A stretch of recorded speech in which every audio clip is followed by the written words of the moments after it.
Welcome back to the deep dive. Today we are taking on uh, a very specific mission, a micro-focused one. Yeah, this isn't one of our usual big geopolitical shifts or some massive historical period. No, not at all. Instead, we're zeroing in on the spiritual architecture for just one single day, Thursday, November 27, 2025. Which, and this is key, if you line up the calendars, is Kislev 7. Exactly. And our source material for this is a really detailed devotional entry. It's titled Kislev 7, Hodiah, Rest, and the Gate of Miracles. And what makes this so compelling, I think, is how it takes a holiday that's so familiar to many, U.S. Thanksgiving. right, a secular tradition, and it tries to integrate it with this deep, kind of complex spiritual technology. It's rooted in the Hebrew calendar, numerology. Okay, so let's set the mission clearly for everyone. We need to unpack how this one date gets framed as a spiritual alignment day. Right, kingdom key, even. A kingdom key. So our job is to connect that common idea of Thanksgiving with these really precise Hebrew concepts, these numbers, to unlock what the source promises is a gate of miracles. It's almost like a shortcut. The idea here is that you can understand gratitude not just as an emotion, but as a mechanism, a tool. A tool, I like that. Yeah. The source really does set the stakes high from the get-go. The central thesis we're exploring is pretty bold. It is. It's Thanksgiving opens the gates to miracles. We're looking at a system where gratitude is defined as this deliberate spiritual act designed to produce tangible results. Results like what? Alignment, transformation, and increase. All right, lift up right into that foundational premise then. The source frames the whole month, Kislev, as a time marked by faith and trust. And divine assurance. It's often associated with, the light of Chanukah coming out of the darkness. It sets the whole stage for a month where spiritual sight is really the priority. And that context is so important because the core message in this devotional says that Thanksgiving on this day is not just tradition. It must be transformation, and that is a huge, huge distinction. A huge distinction. It's defined as the actual sound that opens gates, breaks heaviness, and prepares your vessel for fresh oil. Okay, that analogy, preparing your vessel for fresh oil, that's fascinating. It suggests gratitude is almost like a cleansing process. Exactly. It's not just about thanking God for a good year. It's like you're clearing out the debris of the old year so the new blessing has a place to go. That's a perfect way to put it. I mean, if you imagine a vessel that's meant to hold oil, any bitterness or disappointment from the past year, that's like sludge. Right. Sediment. Sediment, exactly. So the act of Thanksgiving, the sound of it, the release, it scours that clean. So the source basically sees gratitude as a prerequisite for getting to that next level. And for this big transformational day, the source gives us 4 specific actions. They're almost like spiritual verbs you have to activate. Right. To remember, to return, to recalibrate, and to release praise that multiplies what you have. A last one, multiplication. That connects directly to the outcome. It connects directly, and not just in a philosophical way, but scripturally. The source pulls from texts that really highlight the function of gratitude. Okay, like what? Well, you've got Psalm 100.4, enter his gates with thanksgiving. I mean, that's the explicit foundation for the whole idea of Thanksgiving opens the gates. It's not just a nice phrase. It gives the action spiritual weight. Then there's the command in 1 Thessalonians 5:18 to give thanks in everything. Which frames it as God's will, no matter what your circumstances look like. And Philippians 4:67 shows that combination. You make your requests known by prayer and thanksgiving. You can't skip that ingredient. But I think the most powerful piece of evidence it provides, the one that links gratitude directly to the miracle, is John 6:11. The feeding of the 5,000. Exactly. Jesus gave thanks, and then the bread multiplied. The gratitude was the trigger. It wasn't that the bread multiplied and then he was thankful. Yeah, he thanked God for what he had, and then the increase was released. That is such a crucial insight that this devotional is trying to get you to grasp. And just to round it out, Psalm 50.14 makes it really clear. Offer to God a sacrifice of thanksgiving. A sacrifice. So it's costly, it's deliberate, it's something you give even when it's hard. And that confirms its transformative role. So the source is really elevating this common holiday from just a passive observance to a dynamic, necessary step for spiritual progress. Which brings up a fascinating point about language. If Thanksgiving is really about transformation, what does the original Hebrew tell us? Let's unpack that. This is where the deep dive really begins, because we're moving beyond the English idea of just being thankful. We're focusing on 2 critical Hebrew concepts. The first one is Hodiah. Hodayah.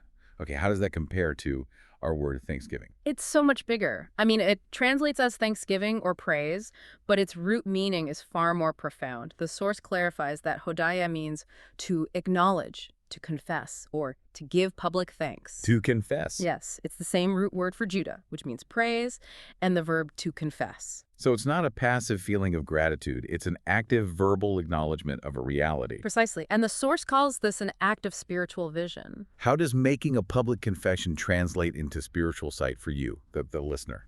Well, it redefines what you're actually seeing.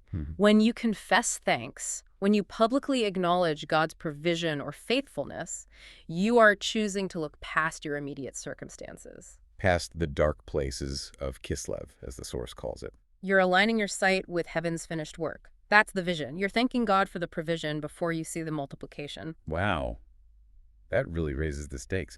If you fail to apply Hodiah, you're not just, being grumpy. You're basically refusing spiritual vision. Exactly. And that flows perfectly into the second concept for Kislev, Chanukah, which means dedication. Okay, so how do they connect? The gratitude, the Hodiah, invites that fresh oil and renewed assurance that cleans the vessel. That naturally leads to a fresh dedication, or Hinukah. You dedicate your renewed self back to God's purpose. So the devotional is giving us a kind of spiritual equation.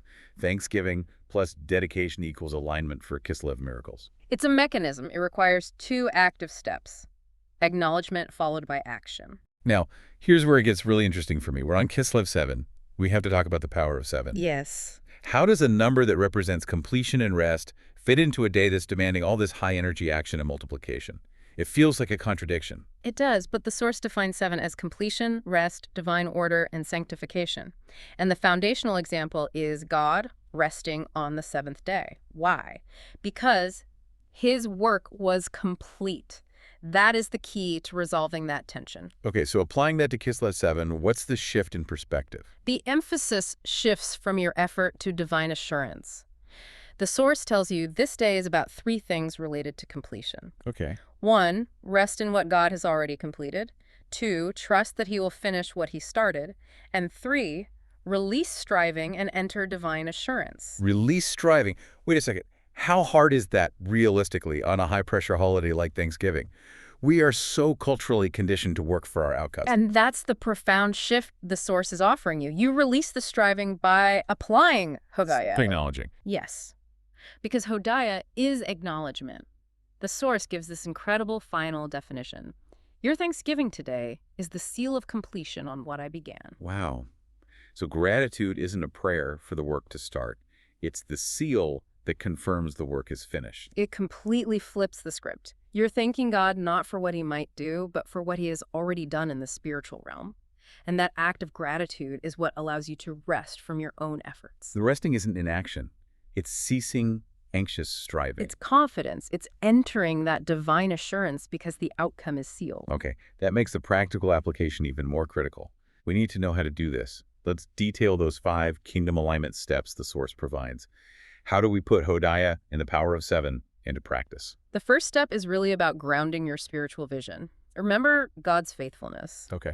The specific instruction is to actually write down 3 things God carried you through this year. The reasoning is that this act, writing it down, brings those past victories into your present alignment. It builds your confidence. It builds confidence in the God who finishes what he starts. All right, step 2 takes us back to that multiplication idea. It does.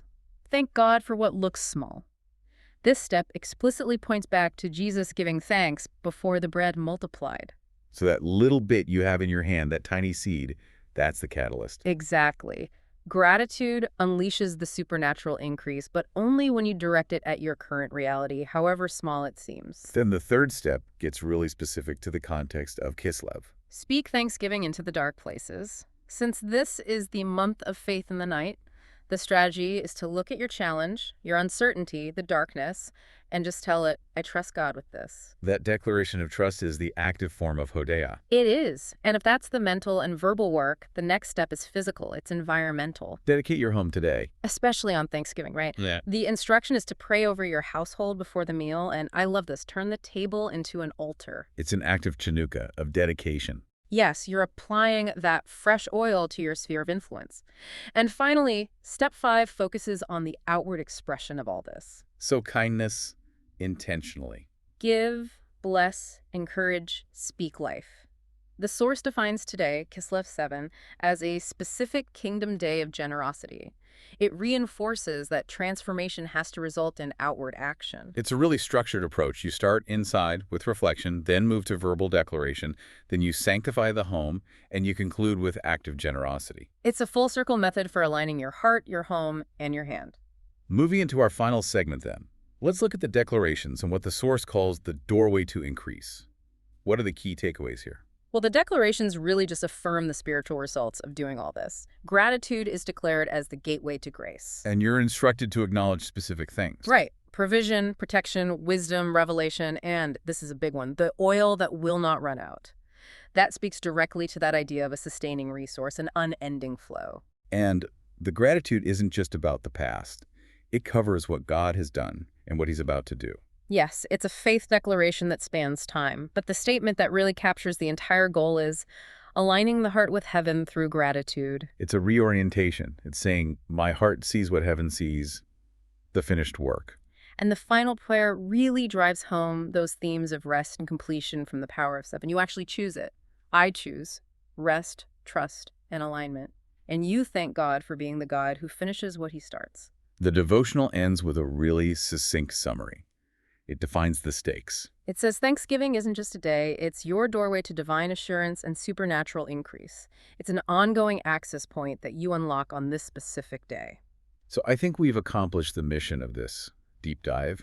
We've moved beyond just a simple emotional idea of thanks to seeing it as a sophisticated spiritual act. An act of vision, Hodiah, that works as the seal of completion, tied to the number 7, and invites this fresh dedication, this chanukah. The source has laid out a clear, actionable path for you, showing how to move from just passive observance to active transformation. To walk in gratitude, peace, rest, and that promised miracle-working light of Kislev. So what does this all mean? It means the integration of the calendar, of language, and your intentional action. That's the critical pathway to achieving this promised alignment. It's a very detailed spiritual map for navigating this one day. And this leads us with a final provocative thought for you to consider, and it builds on that paradox we talked about. Right. The source stresses that Hodayah is public confession and public thanks. It's loud, yet it simultaneously emphasizes entering rest because the work is complete. So if Kislev 7 is about sealing completion, how do those two actions, that loud public acknowledgement and that quiet released assurance, how do they actually work together in the moment to seal the outcome? that tension between sound and stillness, that's definitely something worth mulling over.